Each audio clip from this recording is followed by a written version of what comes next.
हम खाली जो नया चीज शुरू करने वाले हैं उसका एक छोटा सा इंट्रोडक्शन दे रहे हैं। समय थोड़ा कम है।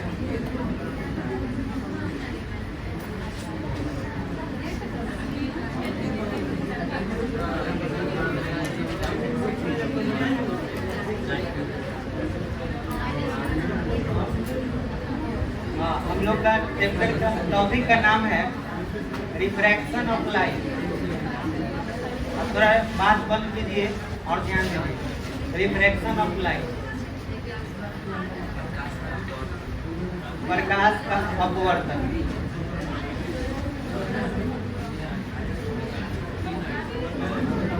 देखिए प्रकाश के अपवर्तन क्या होता है। सबसे पहले हम आपको एक माध्यम से दूसरे माध्यम में, जैसे हमारे हाथ में ये कौन सा माध्यम है, कांच एक माध्यम हो गया। कांच के ऊपर या दाएं या बाएं तरफ कौन सा माध्यम है, हवा। ठीक है। अब इस कांच से जब लाइट को हम निकालते हैं, गुजारते हैं, वैसे तो अभी भी इससे लाइट आर पार हो ही रहा है।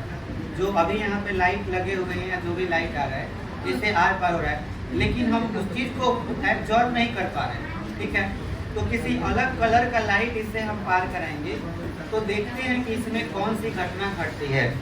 जैसे हमारे पास ये लाइट है, इसको हम इसके आर पार कराने का प्रयास करते हैं, देखते हैं कि क्या होता है। यहाँ पे ये जो लाइट है, ये रे दिखाई दे रहा है आपको, यह रे दिखाई दे रहा है, ये लाइन देख पा रहे हो। थोड़ा लाइट बंद कर दो तो ज़्यादा दिखेगा।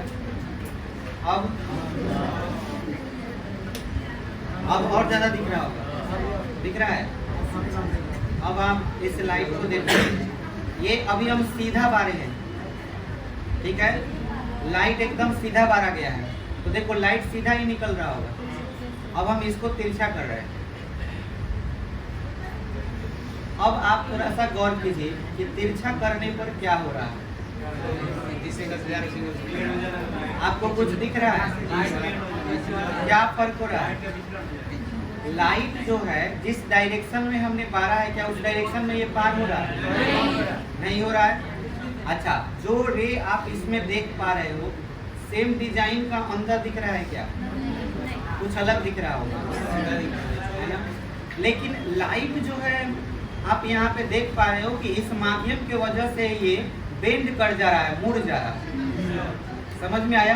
तो इससे हमको क्या जानकारी मिलती है कि प्रकाश जब किसी एक माध्यम से दूसरे माध्यम में एंट्री करती है, ठीक है, लाइट ऑन कर दीजिए।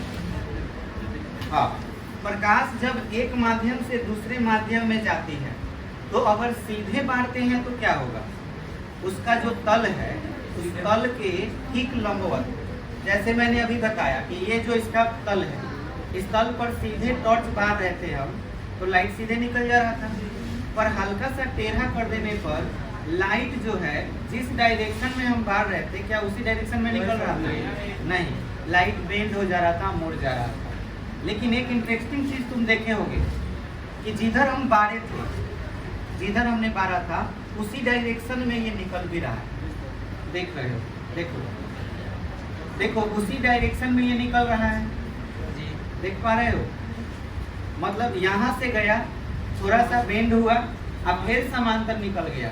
मतलब जिस डायरेक्शन में ये जा रहा है, जिस डायरेक्शन में ये, उसी डायरेक्शन में भी बाहर निकल रहा है।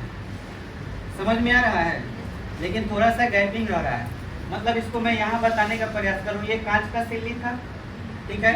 लाइट अगर इस तरह से अगर एंट्री कर रहा है तो अगर ये बेंड कर भी जा रहा है, मान के चलो बेंड कर भी जा रहा है, तो बेंड कर जाने के बाद भी ये किस डायरेक्शन में निकल रहा है? ऐसे। ये देखो, ये लाइन को ऐसे अगर मिला दे तो देखो दोनों पैरेलल रह रहे हैं। तो ये वाला लाइन और ये वाला लाइन अगर डॉट डॉट से मिला दिया जाए तो दोनों एक दूसरे के क्या हैं? समांतर। बट लाइट थोड़ा सा बेंड हो जा रहा है, मुड़ जा रहा है। तो इसी घटना का नाम दिया गया प्रकाश का अपवर्तन।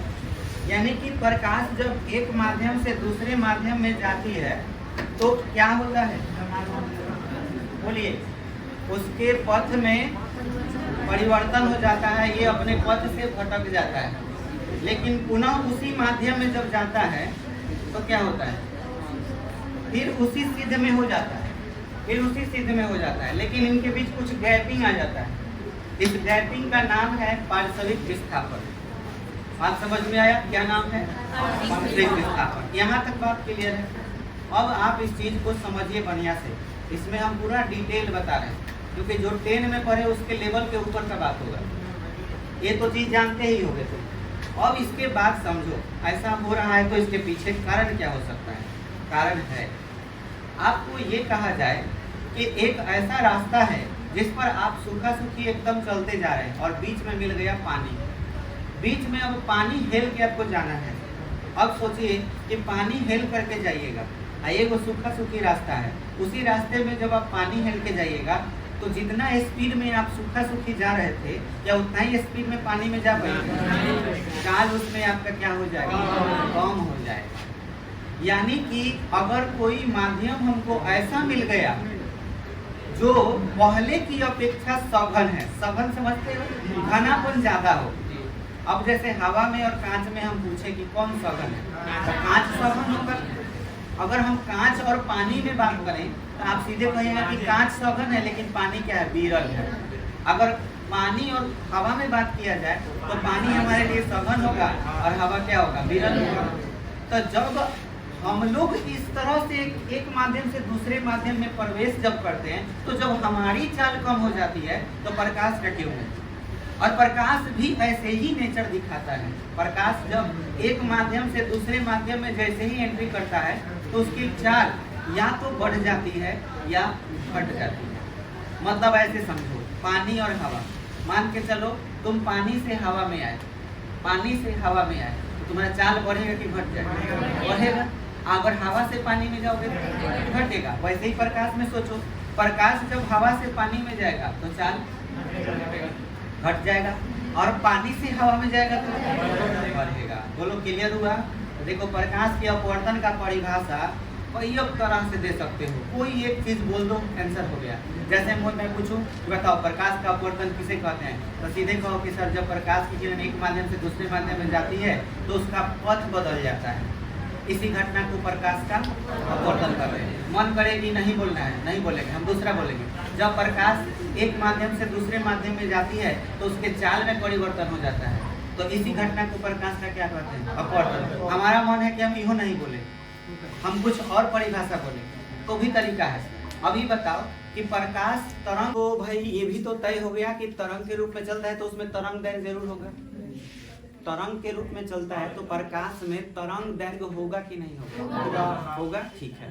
अच्छा, तरंग दैर्घ्य को हम लोग अगर शुद्ध हिंदी में बोले तो दैर्घ्य का मतलब लंबाई होता है। तरंग की लंबाई, लंबाई क्या है? एक प्रकार की दूरी, और दूरी का फॉर्मूला क्या होता है? जोड़ो। देखो, रिश्ता जोड़ने से जुड़ता है, जोड़ते जाओ। तरंग दैर्घ्य मतलब तरंग की लंबाई, लंबाई मतलब दूरी, और दूरी के फॉर्मूला चाल गुना समय। और चाल बदल जाता है कब? जब प्रकाश की किरण एक माध्यम से दूसरे माध्यम में प्रवेश करती है तब। तो सोचो, चाल बदल जाएगा तो दूरी बदलेगा कि नहीं? और दूरी बदलेगा तो तरंग दैर्घ्य बदलेगा कि नहीं? बदलेगा। तो देखो, नया परिभाषा हो गया। जब प्रकाश एक माध्यम से दूसरे माध्यम में जाता है तो उसका तरंग दैर्घ्य बदल जाता है। इसी घटना को क्या कहते हैं? बोलो, इसमें किसी को दिक्कत, कोई कंफ्यूजन? तो आपको ये बात अब समझ में आ गया होगा। अगर मन है कि ये परिभाषा हम नहीं बोले, हमारा मन है कोई और परिभाषा बोलने का, तो भी बोल सकते हैं। देखो, कई तरह का बता रहे हैं तुमको, सब नेचर से ऑब्जेक्टिव तुम्हारा क्लियर हो जाएगा। अब देखो अगला परिभाषा क्या है। तुम गौर से देखा होगा कि प्रकाश जो है बेंड जब हुआ था, अभी लाइट का जब हम बेंडिंग दिखाए हैं तुमको, तो थोड़ा बेंडिंग देखना। ये कौन सा माध्यम? सघन के विरल? सघन है। अभी देखना, हम यहाँ पे 90 डिग्री का कोण मानते हुए एक तल पर कोई भी लाइन ले लो सीधा लंबवत, तो उसको लंब बोलोगे। अब तुम ये बताओ कि हम लाइन से ऐसे, यहाँ पे देखो लंबवत हम लाइट ऐसे खींच रहे हैं, ठीक है। अब आपको यहाँ पे क्या करना है कि 90 डिग्री का कोण मानना है। आप इधर आइए, थोड़ा समझा दिए बढ़िया। आप बाढ़िए और इसको हम चेक करके बताते हैं। आइए इधर आइए, आइए, कोई दिक्कत नहीं। इसको पकड़ के बाढ़ के रखिए, तिरछा बाढ़िएगा। उधर से बाढ़िए, हाँ इधर से बाढ़िए, तिरछा। इसको सीधा रखिए। हाँ, अब आँख पर ना, तिरछा तिरछा बाढ़िए। हाँ, अब सभी बच्चों को ध्यान देना है कि बेंडिंग किधर हो रहा है। सघन और विरल में हम लंब खींचने का बात कर रहे हैं। लंब मेरी उंगली को ही समझ लो, या एक पेन दो। जैसे देखो, ये लाइट जहाँ से निकल रहा है, ठीक है, और यहाँ जहाँ से लाइट एंट्री कर रहा है, तो ये हमारा 90 डिग्री हुआ। बोलो, इसको हम इस कलम को अभिलंब मान सकते हैं। अब आप थोड़ा सा ऐसा बारिएगा कि अभिलंब पर पड़े। अब सभी बच्चों को ध्यान देना है कि लाइट जो है अभिलंब की तरफ बेंड हो रहा है कि अभिलंब से दूर भाग रहा है। अभिलंब से दूर भाग रहा है। देखिए, ये अभिलंब है, ठीक है। अब आपको लग रहा है कि अभिलंब से दूर भाग रहा है। अभिलंब से दूर भागने का मतलब समझते हो? लाइट इधर ना होकर के इधर भाग जाता है, जबकि लाइट इधर बेंड हो रहा है, इस तरफ, नीचे की तरफ। ठीक से देखो, हो रहा है कि नहीं ऐसा? लाइट तो इसको सीधे ऐसे जाना चाहिए था, क्या ये सीधे जा रहा है? बेंड नीचे की तरफ हुआ है कि ऊपर की तरफ? नीचे की तरफ। और ये तुम्हारा क्या है? लंब है। तो लंब की तरफ बेंड हुआ है कि लंब से दूर भागा? ये कौन सा माध्यम है? सघन की विरल। यानी हम इसको बोल सकते हैं कि जो किरण अंदर जा रही है वो सघन की तरफ सट जा रही है, मतलब कि अभिलंब की तरफ सट जा रही है। स से सघन है, स से सटना। तो याद रखना है कि सघन में अभिलंब की ओर किरण क्या हो जाती है? सट जाती है, मुड़ जाती है। अब यहाँ पे आप देखिए, हई निकल रहा है ना, जहाँ पे इस जगह पर हम 90 डिग्री का कोण बना रहे हैं, जहाँ से निकल रहा है। अब मुझे ये बताओ कि ये लाइट जैसे आना चाहिए था वैसे नहीं आया, ये यहाँ से क्या हो गया? ऊपर भाग गया। अब देखो, अंदर सघन था लेकिन बाहर कलम ही किस माध्यम में है? विरल में है। तब विरल में क्या हुआ? दूर भागा कि नजदीक आ रहा है? दूर भाग रहा है। बोलो, क्लियर हो गया? अब आप यहाँ पे समझ गए होंगे कि प्रकाश जो होती है,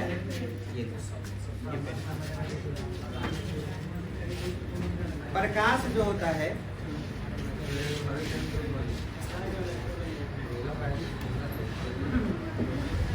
एक माध्यम से दूसरे माध्यम में जब एंट्री करता है, तो हम लोगों ने ये सीखा कि जब वो सघन से विरल में जाएगा, सघन से विरल मतलब समझ लेना कि पानी से हवा, तब वो दूर भागेगा कि नजदीक आएगा? दूर भागेगा। और वही सघन में जाएगा तो क्या होगा? सट जाएगा। किसकी तरफ? अभिलंब की तरफ। अब यहाँ देखो, फिगर में समझो, ये मान लो कांच का सिल्ली है, जहाँ तुम ऐसा का लाइन खींच दिया, इस सब को हम अभिलंब बोलेंगे। ऐसा लाइन कहीं भी खींच दे, हमारा क्या है? ये अभिलंब है। हम जहाँ मन करे वहाँ पर लाइन खींच सकते हैं। कोई ये वो लाइन खींचते हैं, जैसे खींच दिए कि 90 डिग्री का अभिलंब हो गया। अब हम लाइट को किसी भी तरफ से बारे, हमारा नियम दिमाग में फिट हो गया है। प्रकाश की किरण सघन में जाएगी तो सट जाएगी, अब विरल में जाएगी तो हट जाएगी। बोलो, क्लियर हो गया? देखो, यहाँ से किरण ऐसे तुम बार दिए। अब इस किरण को तो अंदर ही न जाना है। अच्छा, अगर ये अंदर जाएगा तो ये तो अंदर कौन सा माध्यम है? सघन है। तो सट जाएगा कि हट जाएगा? हट जाएगा। तो थोड़ा सा इधर जा रहा था, इधर डॉट डॉट लगा देना। डॉट डॉट लगा दोगे तो तुम्हें पता चल जाएगा कि वो रास्ता इसका इधर था, अब भटक गया किधर? इधर। देखो, भटका दिए मतलब घुमा दिए। अब ये घुमा के यहाँ आ गया। अब इसको बाहर निकलना है, तब फिर यहाँ कई डिग्री का कोण? 90 डिग्री का। ये अभिलंब हो गया। अभी जब बाहर निकलेगा तो इसका रास्ता पहले ओरिजिनल बना दो। देखो, ये रास्ता था इसका, लेकिन ये दूर भागेगा कि सटेगा? दूर भागेगा। देखो, ऐसे जाना चाहिए था, लेकिन ऐसे ये क्या होगा? दूर भाग जाएगा। ऐसे दूर भाग जाएगा। देखो, दूर भाग गया तो इसको कहेंगे कि हाँ, ये दूर भाग जाता है। तो अब नया परिभाषा क्या निकल के आया? आपसे पूछा जाए कि प्रकाश की अपवर्तन क्या है, तो आप सीधे कहिए कि जब प्रकाश की किरण एक माध्यम से दूसरे माध्यम में जाती है, एक माध्यम से दूसरे माध्यम में जाती है, तो सघन माध्यम में अभिलंब की ओर मुड़ जाती है और विरल माध्यम में अभिलंब से दूर भागती है। इसी घटना को प्रकाश में क्या कहते हैं? अपवर्तन कहते हैं। बोलो, ये बात क्लियर हो गया? अब लास्ट चीज जो आपके फाइनल एग्जाम में आने का सबसे ज्यादा संभावना रहेगा, ऑब्जेक्टिव में पूछेगा कि जब प्रकाश का अपवर्तन होता है तो इनमें से कौन सी राशि है जो नहीं बदलती है? तो ऑप्शन ए में मान के चलो वेग है, ऑप्शन बी में मान लो पथ है, ऑप्शन सी में वेग है और ऑप्शन डी में आवृत्ति है। तो आंसर क्या मानोगे? आवृत्ति। आवृत्ति कभी भी नहीं बदलता है। तो हम तुमको प्रकाश के अपवर्तन के बारे में बहुत ही इम्पोर्टेंट आज बात बताएं, ठीक है? अब इसको लिखने का काम हम लोग अगले दिन करेंगे और इस पर सवाल भी अगले दिन करेंगे, ठीक है? बस आज इतना ही। और एक सर आए हुए हैं, उनसे आप लोग मिले।